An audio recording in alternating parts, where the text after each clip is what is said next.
जय श्री राम नमः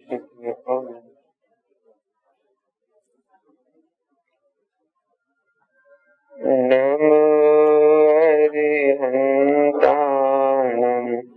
नमो सिद्धाणं नमो आयर्याणं नमो वज्रायाणं नमो लोये संवसाहों।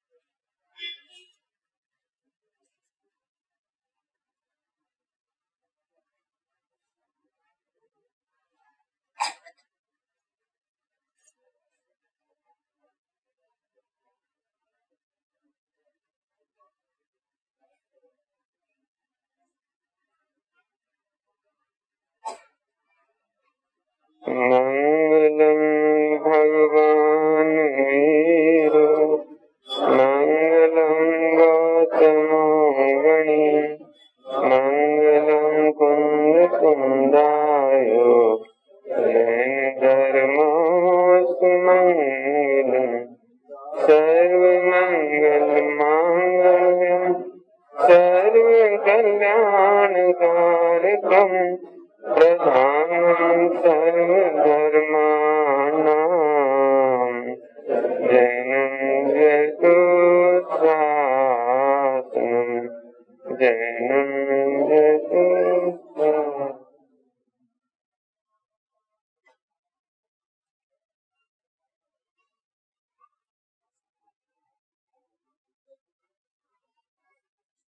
श्रुत पंचमी महोत्सव के प्रसंग में हम श्रुत पंचमी की कथा सुन रहे हैं। 2 घंटे इसकी कथा चल चुकी है। आज संक्षेप में इसका फाइनल अपन करेंगे। बाद में इसकी चर्चा जितना समय बचेगा सैद्धांतिक चर्चा अपन करेंगे। इतिहास की बड़ी ही मनोरम घटनाएं हैं जिनकी चर्चा जितनी अपन कर सके उतनी की है और फिर जितनी और बनेगी उतनी करेंगे।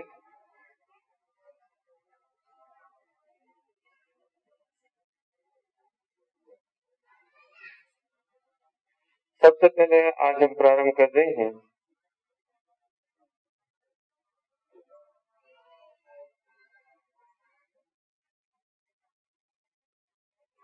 समय साजी परमागम की रचना ठीक 2000 वर्ष पहले जिस समय आचार्य धर्म स्वामी प्रथम श्रुत स्कंद की रचना कर रहे थे। ये प्रथम श्रुत स्कंद कहलाता है कर्णान्य युग आदि के जो सैद्धांतिक ग्रंथ है वह है। और द्वितीय श्रुत स्कंद में अध्यात्म के ग्रंथ समय सारा। देखो गजब बात यह है जिस समय सतखंडागम लिखा गया वह पठन पाठन में ज्यादा नहीं आ पाया तो बीच में टीकाएं तो उसकी हुई। यहाँ तक कि आचार्य कुंकुम स्वामी ने भी सतखंडागम की टीका लिखी 20,000 श्लोक प्रमाण मन ये समझ लो कि मोक्ष मार्ग प्रकाशक के साइज की। लेकिन आज वो हमारे पास उपलब्ध नहीं। ऐसा कहा जाता है कि विदेशों की लाइब्रेरियों में वो है, जर्मनी जापान इनकी लाइब्रेरियों में है। मैं कल तक आपको ये कह चुका हूँ कि ताड़पत्र कितनी दुर्लभता से लिखे जाते थे। आप कभी सुई धागे से काम करें तो सुई चुभ जाती है बीच बीच में। ऐसे मुनि भगवंतों ने जब कांटों से लिखे होंगे और छोटे छोटे महीन अक्षर लिखने बारीक, तो कितनी बार उनकी उंगलियों में चुभे होंगे। सारे कष्ट उठा करके भी उन्होंने हमें जिनागम दिया। लेकिन कल बहुत सारी बातें बताई हैं, उससे आगे मुझे कहना है कि उन ग्रंथों का पठन पाठन नहीं हुआ और उसी समय में समय सारजी परमागम लिखा गया। वो इतना अद्भुत क्रांतिकारी समय सारजी परमागम था कि आज 2000 बरस बाद भी दिगंबरों में चाहे 13 पंथी हो या 20 पंथी हो, जहां तक हमारा ज्ञान, चाहे वो अमेरिका हो, कनाडा हो, कहीं भी यदि दिगंबर प्रतिमा प्रतिष्ठित मानी जाती है, प्रमाणिक मानी जाती है, तो उस पर आचार्य कुन दामना लिखा जाता है। इस समय सारजी पंच परमागम जो लिखे हैं, इसकी वजह से इतनी महिमा आचार्य कुन स्वामी की हुई। इन आचार्य कुन स्वामी की महिमा आप इससे समझ लो कि जिसके हाथ में समय सारजी आया उसके जीवन में क्रांति हुई। सचखंडागम के मामले में ये बात सुनने को नहीं मिलती कि जिनके हाथ में आया तो क्रांति हुई। मैं उसका निषेध नहीं कर रहा हूँ, लेकिन समय सारजी परमागम और आचार्य कुन स्वामी, इनकी कितनी महिमा हो सकती है वो मंगलम भगवान गीता से समझ में आ गई। प्रतिमा पर उनका नाम लिखे बिना काम नहीं चलता। दूसरी बात, मंगलाचरण करते समय कुंदामनाए। तीसरी बात, यही समय सारजी परमागम बनारसीदास जी श्वेतांबर थे, लेकिन हाथ में आया तो क्रांति हुई। भैया भागचंद जी श्वेतांबर थे, ग्रंथ हाथ में आया, क्रांति हुई। स्वामी जी श्वेतांबर थे, स्थानकवासी, ग्रंथ हाथ में आया, क्रांति हुई। श्रीमद राजचंद जी वैष्णव थे, श्वेतांबर उनकी माँ थी, माँ उनकी स्थानकवासी थी, पिताजी वैष्णव थे, लेकिन समय सारजी परमागम हाथ में आया तो क्रांति हुई। गणेश प्रसाद जी वर्णी जी, समय सारजी हाथ में आया तो अमृतचंद स्वामी की पूरी टीका मोखाग्र याद। कितने फिदा होंगे आप कल्पना कर सकते हैं। अपने तो संस्कृत पढ़ना कठिन लगे, गणेश प्रसाद जी वर्णी जी का मतलब समझ गए। गणेश प्रसाद जी वर्णी जी माने असाटी ब्राह्मण। अभी भाई जी बहुत सारे लोगों के नाम बता रहे थे आपको राजकोट के, मुझे भी एक व्यक्ति का नाम बताने की सख्त इच्छा है। आप चाहो तो उसे इंटरनेट पे जाकर देखना, फूलचंद.com, फूलचंद.com पे खोल के देखना आप। ये फूलचंद हरिजन है।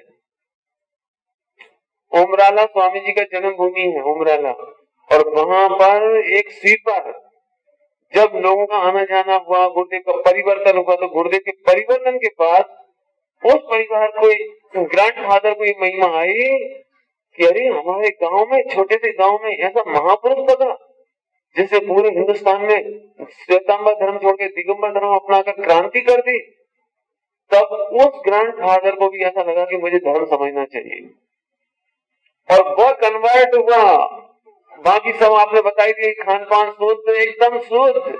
और आज आपको जानकर आश्चर्य होगा कि उमराला गांव में 150 से 200 लोग प्रतिदिन 85 काय जी का प्रवचन सुनते हैं, हरिजन लोग, और उस पर प्रवचन सुनाते हैं उस फूलचंद जी के पिताजी 85 काय ग्रंथ पर। और कम से कम 150 विद्यार्थियों की पाठशाला चलती है, हरिजन, टोटली हरिजन बच्चों की पाठशाला चलती है। आप कभी भी इंटरनेट में देख सकते हो, आप चाहो तो उमराला जाके देख सकते हो। दिगंबर जैनों ने अपने मंदिर में प्रवेश करने की अनुमति नहीं दी उन हरिजनों को, तो उन्होंने अपना एक स्वाध्याय भवन बना लिया है, और हो सकता है अल्पकाल में वो अपना मंदिर बना दे। जयपुर के पास भी एक गांव ऐसा है, हरिजन बस्ती, उन्होंने दिगंबर जैन मंदिर बनाया है। मैं कहना तो ये चाहता हूँ, समय सारजी कितना क्रांतिकारी है। मैं तो कहता हूँ भैया, आज अनिल भैया कह रहे थे नहीं, यदि नहीं भी पढ़ो ना तो सुबह सुबह उठ के कम से कम माथे से तो लगाना ही, माथे से तो लगाना ही। स्वामी जी 55 से 60 वर्ष की उम्र तक मतलब जब से उन्हें समय साजी परमागम मिला उस दिन से कह रहा हूँ, 60 वर्षों तक, जीवन के अंतिम 60 वर्ष, ऐसा कोई दिन नहीं था जब सुबह 3:30 बजे उठ करके समय साजी परमागम को साष्टांग प्रणाम ना करते। साष्टांग प्रणाम करते थे 3:30 बजे सुबह। ओहो, मैं तो इसलिए कह रहा हूँ ऐसा ना हो कि हमारे समय साजी का दीपक पूरे देश को, विश्व को प्रकाशित करते थे और हम अंधेरे में रह जाएं, हम पढ़ ही ना पाए। मैं तो एक ही बात कह सकता हूँ, यदि आपको समय साजी की कोई पंक्ति कठिन लगे, कोई गाथा कठिन लगे, वायदे में लगे किसी को, तो पूरे विश्व को मेरा भावना है कि आप एक बार मेरे से मिल लेना, मैं आपको वो सरल कर दूंगा। ये आधा घंटा तो बहुत बड़ी बात है, 5-10 मिनट के अंदर उसे सरल कर दूंगा। मैं चाहता हूँ कि दुनिया का प्रत्येक व्यक्ति ऐसा चमत्कारी ग्रंथ जरूर पढ़े। ये तो बात हुई समय साजी परमागम की। स्वामी जी से समय साजी जब प्रसारित हुआ तो हमारे बुंदेलखंड में समझ लीजिए ललितपुर और आसपास एक निर्वाण सागर जी नाम के मुनिहार है, तो वे समय साजी का वाचन करते थे और उसी समय गणेश प्रसाद जी पंडित जी स्वामी जी के समय पहले उस समय करते थे। दोनों के साथ ललितपुर में एक घटना घटी कि एक कहा गया कि हम तुम्हें आहार नहीं देंगे, नहीं तो तुम समय साजी पढ़ना बंद करो। और दोनों ही महानुभावों ने ये कहा कि तुम हमें चौका मत लगाना, आहार मत देना, लेकिन हम समय साजी पढ़ना बंद नहीं करेंगे। और पढ़ा ऐसी घटना, शीतल प्रसाद जी समय साजी पढ़ते थे तो लोग मजाक उड़ाते थे। कौन लोग, माने आम पब्लिक को तो पता ही नहीं था कि समय साजी कुछ है। विद्वानों को मालूम था कि मजाक उड़ाते थे, शीतल प्रसाद जी का समय साजी कहते थे। कुछ भी हुआ हो, लेकिन समय साजी पढ़ने लायक है। अभी भाई जी जो गाथा चला रहे थे ना, ये भाई जी सम्यक, एक गाथा सम्यक दर्शन की गाथा के नाम से एक लिफाफे के अंदर पैक करके रखी गई थी। और उन्होंने मरते समय कहा था कि भैया यदि कोई तुम्हें धर्मात्मा पुरुष लगे, पात्र जीव लगे, तो उसी एक गाथा, उसको कहते थे बीज मंत्र। बीज मंत्र, बोधि मंत्र लिफाफे में बंद।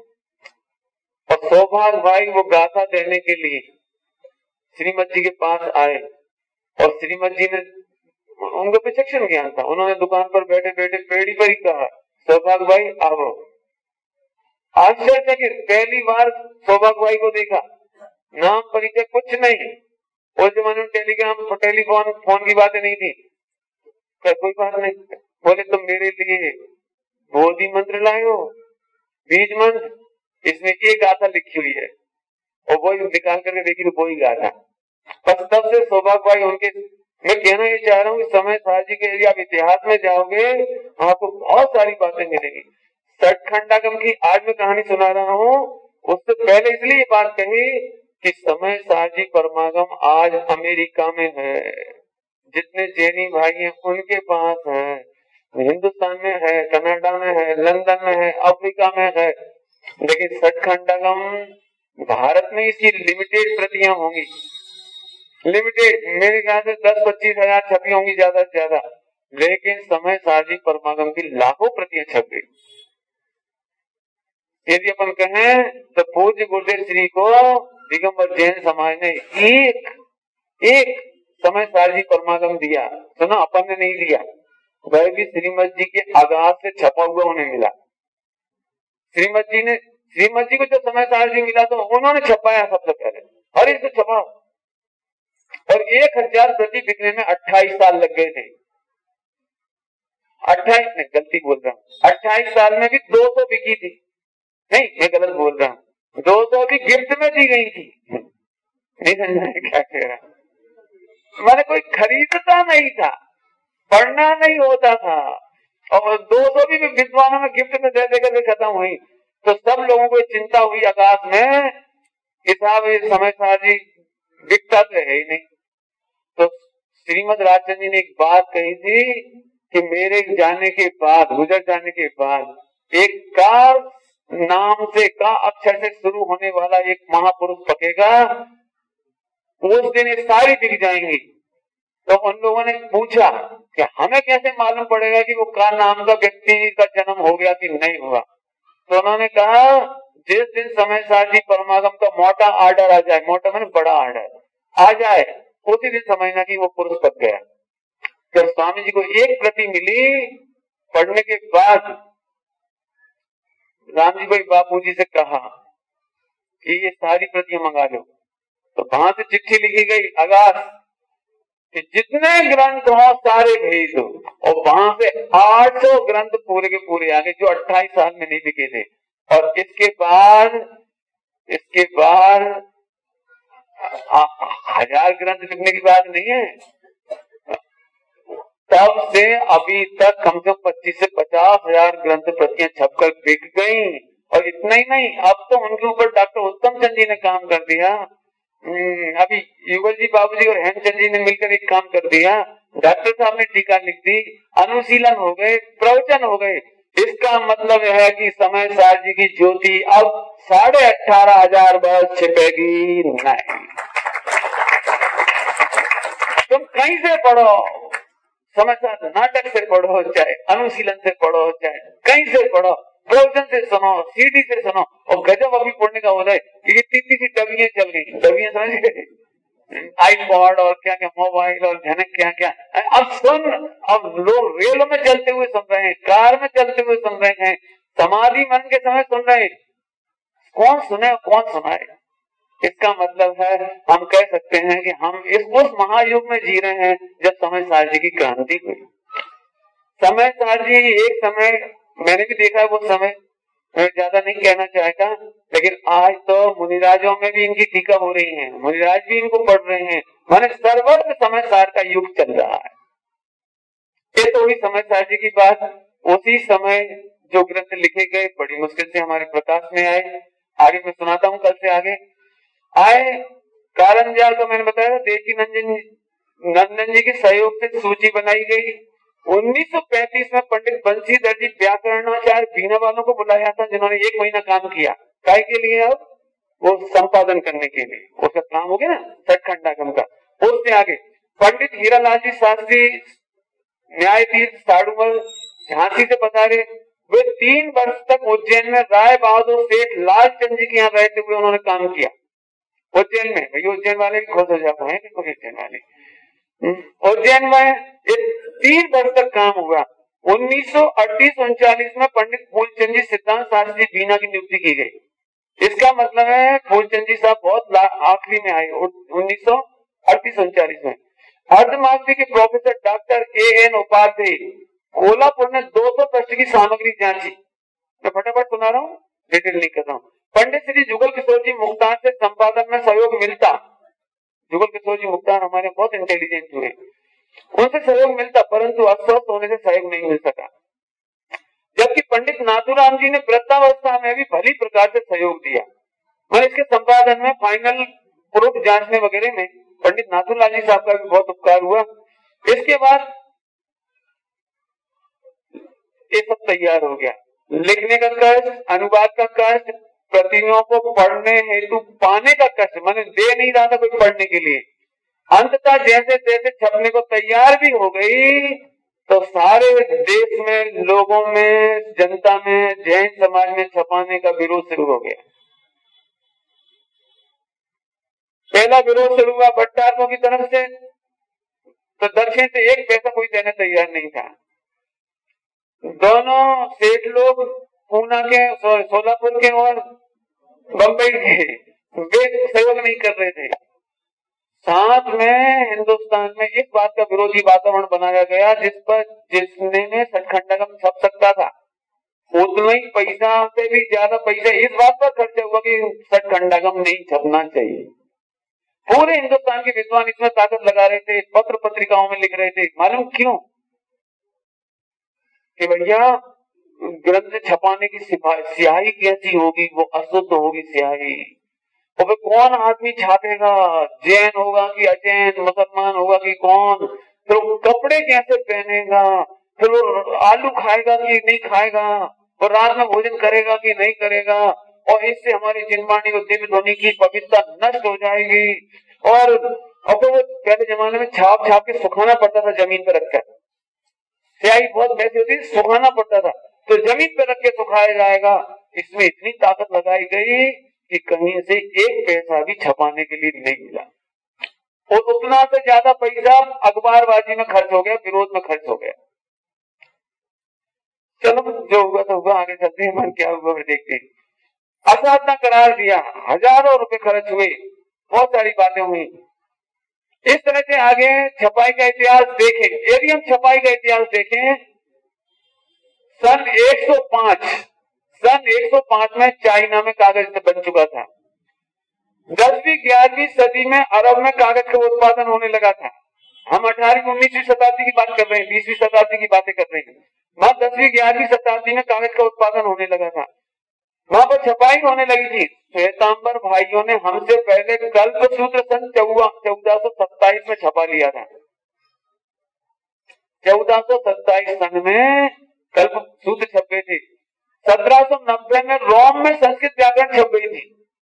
रोम क्या कमाल, महिमा करने की इच्छा हो रही। देखो आप आगे देखो, छपाई हुई थी। और इसके बाद भी भारत में अभी जैनों का कोई ग्रंथ छपना शुरू नहीं हुआ था। पहला ग्रंथ छपने का काम कैसे स्टार्ट हुआ वो देखिए। तभी इटारसी मध्य प्रदेश में, इटारसी मध्य प्रदेश पास में ही अपना, अखिल भारत वर्षीय दिगंबर जैन परिषद का अधिवेशन दिसंबर 1933 में हुआ। दिसंबर 1933 में आयोजित किया गया, जिसमें दूरदृष्टा बैरिस्टर जमुना प्रसाद जी ने अध्यक्षता की थी। उन्हें ज्ञात हुआ कि विदिशा भेलसा, उसमें भेलसा नाम पड़ता था इसका, भेलसा आजकल विदिशा नाम है इसका, कि सेठ सितावराय लक्ष्मी चंद जी एक गजरत चलवाना चाहते हैं। उस गजरत चलवाने पर वो 10,000 रुपए 11,000 रुपया उस जमाने में खर्च करना चाहते थे। कब की बात है? 1933, माने 80 साल पहले। अभी 13 चल रहा है तो 80 साल पहले। जैसे ही उन्हें मालूम पड़ा बैरिस्टर जमुना प्रसाद जी को, तो फौरन रात को 11 बजे उठ करके, बातों बातों में मालूम पड़ गया विद्वानों से, तो रात को 11 बजे उठ करके सितावराय जी के कमरे में गए, उनके कमरे में गए और रात को 1:30 बजे तक उनको समझाया कि भैया तुम गजरत चलवाओगे, सारी दुनिया, सारी एमपी के लोग आके रोटी खा के चले जाएंगे, गजरत की फेरी हो जाएगी, लेकिन वो पैसा खत्म हो जाएगा, कोई काम नहीं आएगा। हम चाहते हैं कि तुम ज्ञान रथ चलाओ। हम चाहते हैं कि जितनी राशि आप उस लोकेशना में खर्च करना चाहते हो, उससे सटखंडागम छपाओ। तैयार हो गए वो। रात को 1:30 बजे वहां से लौटे उनके कमरे से वापस, और अपने सारे विद्वान जो वहां पर विराजे हुए थे, फूलचंद जी आदि समस्त विद्वानों को उन्होंने सूचना दी, तो सबको बड़ी प्रसन्नता हुई। सभी ने हर्ष व्यक्त किया। अगले दिन परिसर में उनको श्रीमंत सेठ की उपाधि दी गई। अब आपको तो ज्यादा फर्क नहीं पड़ेगा इससे, लेकिन मैं भी विदिशा ही का हूँ। मैं जानता हूँ कि उनका कितना उपकार दिगंबर जैन समाज पर वहां लोकल में है। एक जमाने में 1/4 प्रॉपर्टी उनकी थी विदिशा की, और समझ लीजिए कि नर्सरी से लेकर के कॉलेज लेवल तक की पढ़ाई की सुविधा यदि वहां पर हुई तो इन्हीं सेठ जी की तरफ से हुई। बहुत बढ़िया बात। उनको श्रीमंत सेठ की उपाधि दी गई। 10,000 रुपए से मिले, इसमें दान मिले। परिणामतः विदिशा में एक बाबू तखतमल जी की अध्यक्षता में श्रीमंत दानवीर सेठ सितावराय लक्ष्मीचंद जैन साहित्योद्धारक फंड विदिशा मध्य प्रदेश के नाम से एक ट्रस्ट बना, जिसमें 1958 में, कितने लेट हो गए, 1933 की घटना सुना रहा था, 1958 में प्रथम बार सटखंडागम जी ग्रंथ का 16 भाग का प्रकाशन प्रारंभ हुआ। कितने पापड़ बेले भैया, हस्तलिखित से कितने पापड़ मिल गए? कल से कल वो सुना दिया आपको। अब सुनो, ये छप गई, लेकिन गजब बात तो एक है कि वे जो 1000 प्रतियां छपाई गई उन्हें पढ़ने वाला नहीं, लोगों ने ले लेकर के अलमारियों में रख लिए, छप गए। पहले भी अलमारियों में पैक थे, भट्टारकों के पास केवल दर्शन करने के लिए मिलते थे। और आज भी हम आज के शुद्ध पंचमी के दिन उन्हें निकाल करके क्या कर ले रहे हैं? क्या कर ले रहे हैं?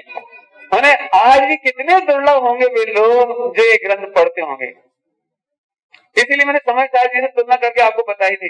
आगे देखिए, विदिशा में इन्हीं सेठ जी के पुत्र द्वारा, जिनका नाम है राजेंद्र कुमार जी, 1987 में एक मंदिर है माधवगंज स्थित विशाल जैन मंदिर, जिन्होंने देखा हो विदिशा का मंदिर देखे हो, स्टेशन का मंदिर, सेठ जी का मंदिर, उसमें स्वाध्याय हाल में सठखंडागम ग्रंथ पूरे के पूरे दीवारों पर लिखवा दिया उन्होंने। पूरी की पूरी दीवारों पर यदि हिंदुस्तान में कहीं ग्रंथ मिलेगा आपको सठखंडागम, तो उस मंदिर में आपको देखने को मिलेगा। सठखंडागम जी के प्रथम भाग के प्रकाशन के बाद जनमानस में एक दूसरा ही चिंतन प्रकट होने लगा, स्पंदित होने लगा। एक महत्वपूर्ण ग्रंथ हिंदी अनुवाद के साथ लोगों ने देखा, पहली बार देखा, और उन्होंने पहले अनुभव किया कि वे इस ग्रंथ को पढ़ भी सकते। लोगों को इतना एक्साइटमेंट हो रहा था ग्रंथ हाथ में लेकर, ओह, जिन्हें केवल हम दूर से दर्शन कर सकते थे आज हाथ में ले सकते हैं, पढ़ सकते हैं। बहुत प्रसन्नता का माहौल हुआ। जिसके दर्शनों का सौभाग्य पाना भी कठिन था, उनके सुधी जन जो इस ग्रंथ के प्रकाशन की प्रतीक्षा में थे, अत्यंत प्रसन्न हुए। उन लोगों का मानस भी बदला जो कभी इन ग्रंथों के प्रकाशन को अशुभ कार्य कह रहे थे। देखो, छपने के बाद सबका मानस बदल गया।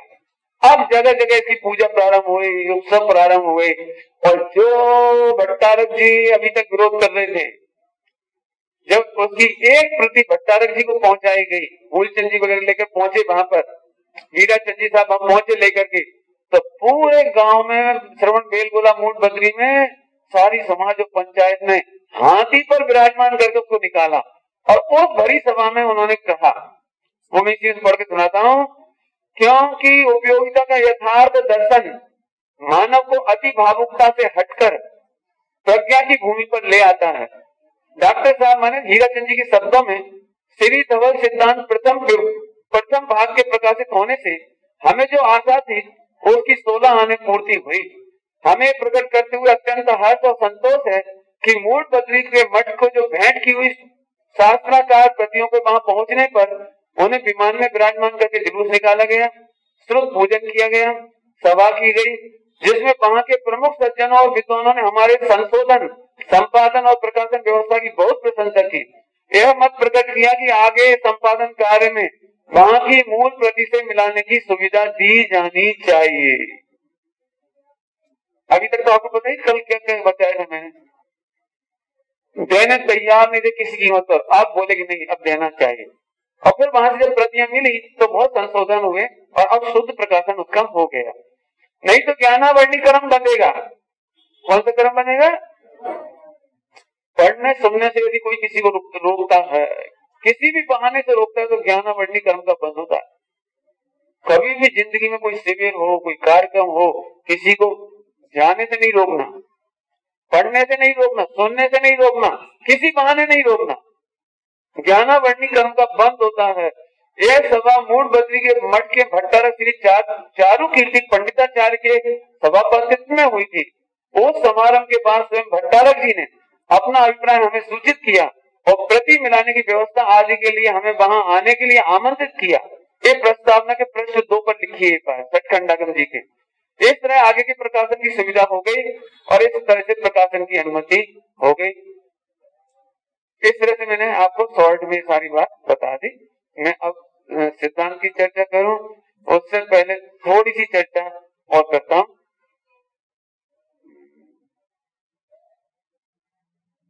देखो, एक और ग्रंथों के पढ़ने छपाने पर कितने संकट उठाने पड़े।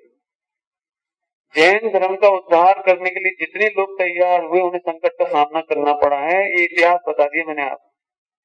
पूज्य गुरुदेव श्री ने भी जब समय सार जी का उद्घाटन किया, आगे लाने की कोशिश की, तो उनको भी संकट उठाने पड़े। अब यदि इसकी स्टोरी कहूंगा तो बहुत ही लंबी स्टोरी हो जाएगी। श्रीमद राजचंद जी से समय सार जी का उद्घाटन हो सकता था, लेकिन 32.5 साल की एज में डेथ हो गई। बना अपने गणेश प्रसाद जी बड़नी जी से उसका उद्घाटन हो सकता था, लेकिन थोड़े ही बोल पाए, थोड़ा कर पाए, उनसे भी उद्घाटन ज्यादा नहीं हो पाया। सहजानंद जी बड़नी जी भी इसके रसिया थे, इसके प्रवचन होना कि इसके प्रवचन छपाए उन्होंने प्रवचन छपाए, लेकिन उनका भी क्या हुआ ये बुजुर्ग लोग जानते। मैं अभी कहना नहीं चाहूंगा इस सभा में कि उनके साथ क्या हुआ। कहने का मतलब यह है कि सारे विश्व में ज्ञान और अज्ञान के बीच का झगड़ा है, निश्चय व्यवहार का झगड़ा नहीं है, समाज का झगड़ा नहीं है। क्यों? स्यादवाद से विश्व की सारी समस्याओं का समाधान होता ही है, लेकिन ज्ञान और अज्ञान के बीच में अनादि से, आज से नहीं कब से, अनादि से प्रतिद्वंदता है। हम आपसे इतना कहेंगे कि जब कोई समस्या हो तो समस्या पर मत बोलो, व्यक्तिगत मत बोलो, एक ही काम करो कि स्वाध्याय करो। बस आप स्वाध्याय करो, स्वाध्याय फैलाओ, झगड़े मिटते चले जाएंगे। बस एक प्रेरणा मैंने दी है, सुबह भी दी गई थी अनिल जी भाई के द्वारा, और मैंने उस मंदिर में, जब पंचायती मंदिर में गया था वहां पर भी मैंने प्रेरणा दी थी। बीच बीच में ऐसी घटनाएं हुई हैं कि समय सारजी तो छोड़, कोई से भी ग्रंथ लोग पढ़ते नहीं, ये बड़े दुख की बात। स्वामी जी इस मामले में एक बात कहते थे कि तीर्थंकरों क्षत्रियों का मार्ग है। कौन का मार्ग है? जैन धर्म। 24 तीर्थंकर कौन थे? क्षत्रिय। क्षत्रियों का मार्ग सूरानो मार्ग कायरनो नहीं, लेकिन इस कलिकाल में बनियों के हाथ में आ गया और बनिया को व्यापार से फुर्सत मिले नहीं। स्वामी जी बार बार कहते थे कान में पढ़ना दुर्लभ है, कान में नहीं मिलती। मुझे तो कई बार ऐसा लगता है भगवान बनने का मार्ग विश्व में किसी को नहीं मिला, हमको मिला जैनियों को, और इसके बावजूद दिया तले अंधेरा हो रहा है कि हम उसे नहीं पढ़ते। मैं इतना ही कह सकता हूँ, बस पढ़ना, और नहीं समझ में आए तो आप सीडी सुनना, कैसेट सुनना। आज तो सत्संग के इतने साधन हैं, आप इंटरनेट से सुन लो। मैं एक बात कह दूं आपको, आप लोग यदि इंटरनेट यूज करते हो, कई लोग करते होंगे, आपको जानकर एक ताज्जुब होगा, होना चाहिए, आनंद होना चाहिए। इस समय पूज्य गुरुदेव श्री के शासन प्रताप के योग से समझ लीजिए, इंटरनेट पर 3 रेडियो चैनल चल रहे हैं हमारे इस जिन शासन के। रेडियो चैनल का मतलब समझिए, इंटरनेट पर आप देख नहीं सकते लेकिन रेडियो सुन सकते हैं, और गजब बात है कि 24 आवर चल रहे हैं। 3 चैनल, एक कनाडा का चैनल, एक अमेरिका का चैनल और एक भारत का चैनल। भारत में सुबह 7 बजे यदि प्रक्षाल का टाइम है तो उसमें प्रक्षाल का पाठ आता है। पूजा का टाइम होता है 7 बजे, 7:15 बजे, तो उसमें पूजा आती है। यदि आज कोई तीर्थंकर की तिथि है पंचकल्याणक की, तो उसकी पूजा आती है। जैसे आज का दिन है, तो आज गुरुदेव ने श्रुत पंचमी पर क्या कहा है उसका प्रवचन चल रहा होगा। श्रुत पंचमी की पूजा आज उस पर चली, श्रुत पंचमी की पूरी भक्तियां चली। अपने विराग जी है ना, जिन्होंने बहुत सारी बच्चों की सीढ़ियां निकाली हैं, वो सारी सीढ़ियां उस पर चलती हैं बच्चों को देखने के, सुनने के लिए। उसका नाम है jainmedialive.com। मैं चाहूंगा कि आप इसका ज्यादा से ज्यादा प्रचार प्रसार करो, क्योंकि पहली बार ऐसा हुआ वर्ल्ड में कि जैनियों का कोई रेडियो चैनल इंटरनेट पर आया। हमें तो इतनी खुशी होनी चाहिए कि हम क्या बताएं। आज पूरे हवाई जहाज में आप सुन सकते हो, पानी के जहाज में सुन सकते हो, इंटरनेट के माध्यम से। मोबाइल में यदि मोबाइल हो तो अभी मोबाइल में खोलकर अभी सुन सकते हो आप। हमें इतनी बहुत खुशी है, और गजब बात है, इस पर स्वामी जी के प्रवचन चलते हैं, युगल जी के प्रवचन चलते हैं, डॉक्टर साहब के प्रवचन चलते हैं, और भी जितने प्रसिद्ध विद्वान है उत्तम चंद जी वगैरह, उनके प्रवचन चलते हैं। माने इस पर 24 आवर, आज की तारीख में कोई अकेला नहीं बचा। कौन सा .com बताया? jainmedialive.com। मैं चाहूंगा कि आज यदि आपके पास सुविधा हो तो एक बार इसका उद्घाटन कर ही लेना शुद्ध पंचमी के दिन। अभी लोगों को मालूम नहीं, इसलिए मैंने ये बात बताई आप सबको। चलूं आगे। एक भजन फिर भी सुनाने का मन कर रहा है, नहीं सुनाना चाहिए, फिर भी सुना रहा हूँ। इसके बाद अपनी प्रोजेक्ट बदल दूंगा मैंने, खास तौर से इसीलिए कुछ प्रेरणा है इसमें। जब मैं मंदिरों में जाता हूँ, तीर्थों में जाता हूँ, और वहां जिनवाणी नहीं मिलती मुझे। दक्षिण में गजब है, सारे साहित्य लिखे गए दक्षिण में, और आज भी आप दक्षिण के मंदिरों में जाके देखो तो 99% मंदिरों में आपको पूजा की पुस्तक तक मिलना मुश्किल लगती है।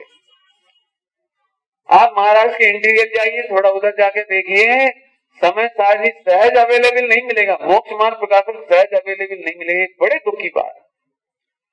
मैं कलकत्ता गया, एक मंदिर दर्शन करने गए, दरिया किनारे जो है उधर एक कोला घाट क्या कहलाता है वो, मैंने अलमारी खोली तो पूरे जिनवाणी में दीमक।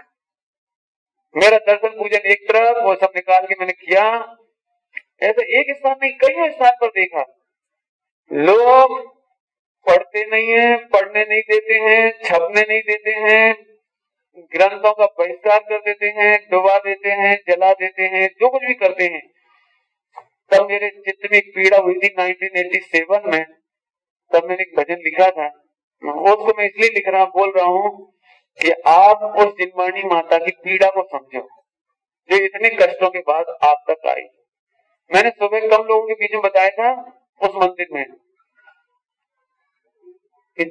एक स्तुत मियां नाम का एक नवाब हुआ, वो अपने नहाने का पानी ताड़ पत्र और हस्तलिखित ग्रंथों को जला करके गर्म करता था। इतिहास में लिखा है, इतना कष्ट होता है हमारे ग्रंथों के साथ, क्या क्या नहीं हुआ। और जैसे जैसे दुर्लभता से हमें मिला,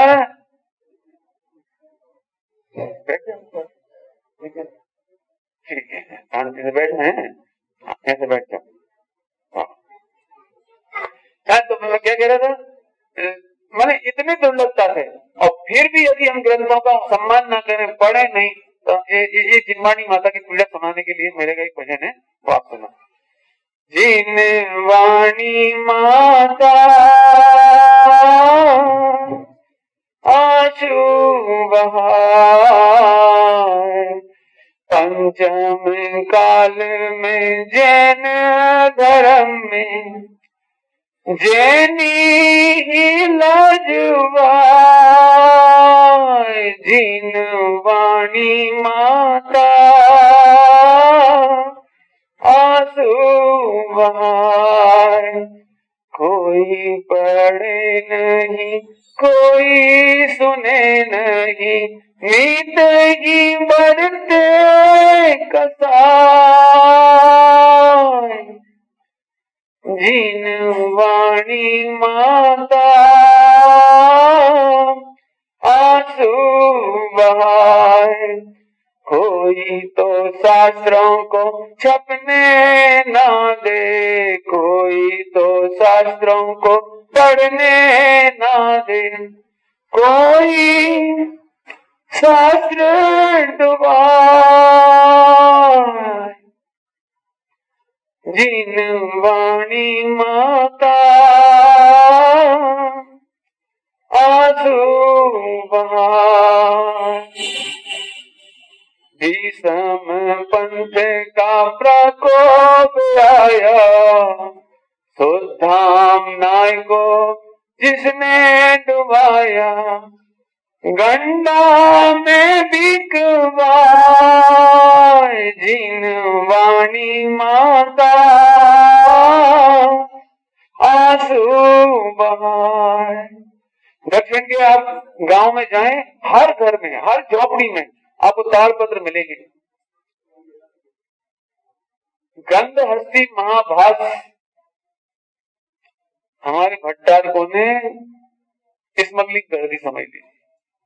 विदेशी लोग देखने आते हैं, आप वो इंग्लैंड में जाकर देखिए, यूनिवर्सिटी में आपको ताड़पत्रों के ग्रंथ मिल जाएंगे, रूस में मिल जाएंगे, जापान में मिल जाएंगे। रूस में प्राकृत विश्वविद्यालय खुला है, प्राकृत की पढ़ाई करने के लिए, रिसर्च करने के लिए। स्मगलिंग हो गई। आज जब देखो कहाँ हमारा जैन शासन, और कहाँ गंडा बिक रहे हो, ताबीज बिक रहे हो, और काले धागे बिक रहे हो, और तंत्र मंत्र हो रहे हो, और जाने क्या क्या हो रहा हो, तब ये दुख होता देख करके।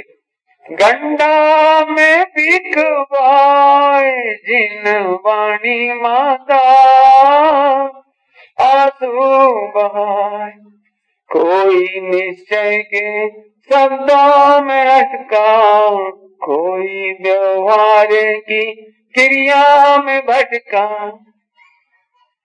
गुणों की पूंजी गवाए जिन वाणी माता आंसू बहा। इतना कुछ होने पर भी जब कभी आप मंदिर की अलमारियां खोलोगे, जब अपने घर की बंद तिजोरियां खोलोगे और यदि उसे पुरानी जिनवाणी मिलेगी, फटी पुरानी मिलेगी, जिल्द उखड़ी मिलेगी, आपके बेदर्दी से इस तरह से खोलने पर खराब हुई सल वाली जिनवाणी मिलेगी और तू उसे खोलेगा तो उसमें से एक पुकार सुनाई पड़ेगी, आजा आ जाओ चेतन प्यारे, जिनवाणी माता तुझको पुकारे, मोक्ष महल में जा। कौन सी पुकार सुनाई पड़ेगी? बेटा तू भगवान है, तू भगवान बन, मोक्ष महल में जाओ, जिनवाणी माता आंसू बहाए। पंचम काल में जैन धर्म ने जैनी लजवाए, जिनवाणी माता आंसू बहाए। इस तरह से इतिहास पूरा हो गया। हुआ तो नहीं है, थोड़ा सा बताया है, कहने के लिए बहुत है। अरे रे बस इतनी ध्यान रखना भैया, 500 मुनिराज कहानी में पिल गए, लेकिन जैन शासन का केसर के ध्वज नीचे नहीं होने दिया। 700 मुनिराज रक्षाबंधन की कथा में संकट उठा लिया, लेकिन जैन शासन की ध्वजा नीचे नहीं होने दी। ऐसे एक नहीं कितने मुनिराजों की कथा है, कितने हमारे पंडित टोडामल जी को हाथी के पांव तले दबना पड़ा, मोक्ष मार्ग प्रकाशक की कीमत चुकानी पड़ी, लेकिन सत्य पर आंच नहीं आने दी। बस यदि हो सके बीतरागी जैन शासन आपको अच्छा लगे, महावीर भगवान अच्छे लगे, आचार्य कौन अच्छे लगे, 3 कम 9 करोड़ मुनिराज अच्छे लगे, तो एक प्रतिज्ञा करो कि हम शास्त्र स्वाध्याय करके उनका ऋण उतारेंगे। मैंने एक पंक्ति गाई थी वहां पर, यहाँ भी सुना देता हूँ। सारे ग्रंथों का देखा न भाला, सिर से ऋषियों का ऋण न उतारा, हंस का रूप था पानी गंदा पिया, बन के कागा समझ गए, कौवा। कहाँ हंस जैसा भगवान आत्मा, पवित्र शुद्ध आत्मा परमात्मा, और कहाँ भोंगा कीड़ा बन गया। साथी सारे जगे तू न जागा। बहुत मार्मिक पंक्तियां थी, धन्यलाल जी साहब गाते थे तो सुनते ही लगता था। उसी में एक पंक्ति आती है, सौदा घाटे ककर हाथ माथे पे धर रोवन लागा। क्यों? जब 80-90 की उम्र हो गई, 70-80 हो गई, स्वाध्याय नहीं करा, तत्व निर्णय नहीं करा, तब देख लेना बुढ़ापे में ऐसे भैया के समझ में ही नहीं आ रहे, क्या कह रहे हो, बहुत ऊंची बातें हैं। इसलिए मैं बच्चों को देख के खुश होता हूँ कि ये बच्चे अभी सुन लेंगे 4 अभाव, जो सब बात जिंदगी में कहेंगे, अरे ये तो हमने बचपन में सुनी थी, इन्हें ये नहीं लगेगा कि ये कठिन है। इसलिए सभी लोगों को एक तो स्वाध्याय करना और एक अंतिम प्रतिज्ञा, भैया कौन सी, हो सके तो जैन शासन के मुनि भगवंतों को, आचार्य भगवंतों को, बीतरागी देश गुरु भगवंतों को और हमारी जिनवाणी को कभी ऐसे काम नहीं करना जिससे कोई ये कहे ये है जैनियों की हालत, देखो जो रात में खा रहे, देखो जो शराब पी के नाच रहे शादियों में, देखो ये है जैनियों की हालत। और ये देख लो इन्हें, देख लो इनके जैनों की हालत कि कोई भी जाति की लड़की के साथ शादी करने तैयार, कोई के साथ लड़का के साथ शादी करके भागने तैयार। ये कलंक के काम नहीं करना। कल ज्यादा नहीं कह पाऊंगा, इसलिए आज ही कह रहा हूँ। मैं हर जगह कहता हूँ ये बात कि हाथ उठा के प्रतिज्ञा करो कि हम अपने आचरण से जैन शासन को नहीं लजाएंगे। अपने माता पिता की आज्ञा से जैन कुल में विवाह करेंगे। क्या बोला मैंने भैया? वही है तैयार? वेरी गुड, शाबाश, बहुत बढ़िया, बहुत बढ़िया, बहुत बढ़िया। आपकी तो हो गई लेकिन जिनकी नहीं हुई उनसे हमें ये आशा है। और मैं आपको चाहूँ तो उसका एक प्रपत्र भैया को दे रहा हूँ, रितेश जी को। आप पूरे जैन समाज में पहले से प्रतिज्ञा कराओ। जो बच्ची 10वीं पढ़ने वहां जाए, 12वीं पढ़ने जाए, वहां कॉलेज में पढ़ने जाए, इंदौर इधर उधर, सबसे पहले मंदिर में लाके प्रतिज्ञा कराओ, बेटा लव अफेयर नहीं करोगे, बेटा मोबाइल पर दोस्ती नहीं करोगे, लड़कों से दोस्ती नहीं करोगे, बेटा सील की मर्यादा के कपड़े पहनोगे, बेस्या छाप कपड़े नहीं पहनोगे बेटा, और साथ ही अपने कुल की मर्यादा में करोगे। ये आपने प्रतिज्ञा ली, मेरे आने की दक्षिणा दे दी आपने। कल इतना समय नहीं मिलेगा इसलिए अभी कह दिया, लेकिन अपना जीवन निर्दोष बनाए। और फिर एक बार कह रहे भैया, अपना जीवन स्वाध्याय में लगाओ, तत्व प्रचार प्रसार में लगाओ। जीवन थोड़ा है, 4 दिन बाद ना राम रहा ना रावण रहे, हम भी नहीं रहेंगे, लेकिन जैन शासन की स्वाध्याय की सुंदर परंपरा सनातन में ही नहीं पूरे विश्व में अखंड निर्दोष रूप से फैलती रहे, इसी भावना के साथ नाटक होना, इसलिए मैंने वो अब वो नहीं ले रहा हूँ। कल सुबह सुनाऊंगा, चिंता नहीं करना। यदि आप लोगों को 1.5 घंटा सुना दूंगा बस।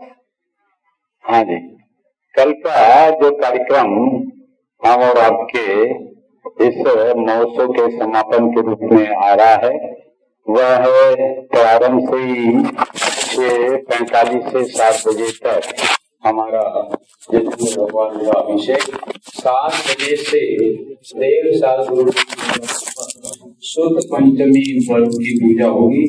आज जिन्होंने मंगल कलश की स्थापना की है